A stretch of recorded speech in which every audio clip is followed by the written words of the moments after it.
L'épidémie du coronavirus ne doit pas éclipser évidemment tout ce qui se passe dans le monde et modestement nous sommes là pour vous le raconter, ce monde en changement, direction l'Afghanistan. Les Américains veulent que l'ONU s'engage sur l'accord qu'ils ont conclu fin février avec les talibans. Il y aura un vote ce soir au Conseil de sécurité. Sans attendre, le Pentagone a commencé à replier ses troupes à Kaboul. Les négociations devaient s'ouvrir ce matin. Bonjour Vincent Herouet. Bonjour. Ces négociations, elles vont devoir attendre car les deux candidats à la présidentielle de septembre se sont tous deux déclarés présidents hier. Ah oui, alors hier matin, le président sortant a prêté serment pour un nouveau mandat devant un parterre de diplomates, alors que dans l'autre aile du palais, son Premier ministre s'intronisait lui aussi chef de l'État.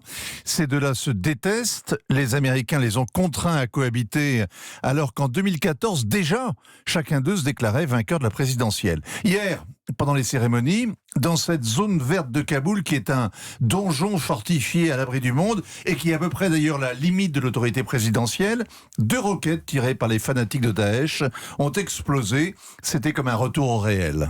2 présidents, Vincent, c'est un de trop.